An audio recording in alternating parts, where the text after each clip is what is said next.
कीटामिन एक well known anaesthetic agent है, well known general anaesthesia है, जो कि बहुत सारे डॉक्टर यूज़ करते हैं।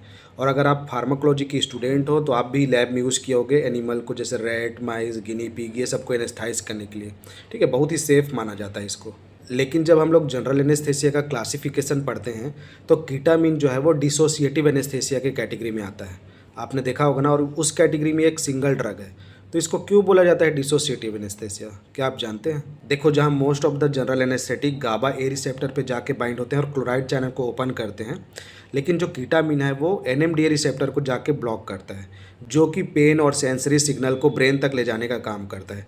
तो अब वो सिग्नल ब्रेन तक नहीं पहुंचेगा, तो यहाँ पर माइंड और बॉडी का एक डिसकनेक्शन हो जाता है, डिसोसिएशन हो जाता है। पेशेंट जगह रहेगा, सोएगा नहीं पेशेंट, ठीक है, उसका आई ओपन रहेगा, लेकिन वो डिसोसिएटेड रहेगा। आसपास क्या हो रहा है, सराउंडिंग में क्या हो रहा है, दर्द नहीं होता रहेगा उसको, और उसको कुछ महसूस नहीं होगा।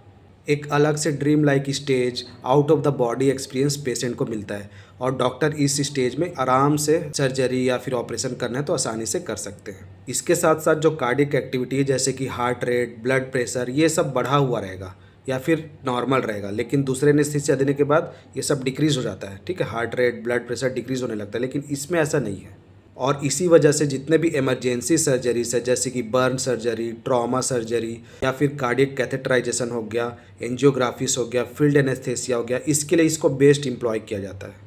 बट इसके साथ साथ एक चीज़ का हमको ध्यान देना है, जो हाइपरटेंसिव पेशेंट है, जिसका ब्लड प्रेशर ऑलरेडी बढ़ा हुआ है, ठीक है, उस केस में इसको नहीं दिया जाता है, अवॉइड किया जाता है, क्योंकि मैंने बताया ना, ये ब्लड प्रेशर और हार्ट रेट को बढ़ाता है, जबकि दूसरे एनेस्थेटिक डिक्रीज करते हैं उसको। तो उस केस में बस इसको नहीं दिया जाता। So this is all about ketamine, और इसको डिसोसिएटिव एनेस्थेसिया क्यों बोला जाता है ये आप लोग समझ चुके होंगे। Meet you soon on the next video. Till then, thanks for the watching. Thank you.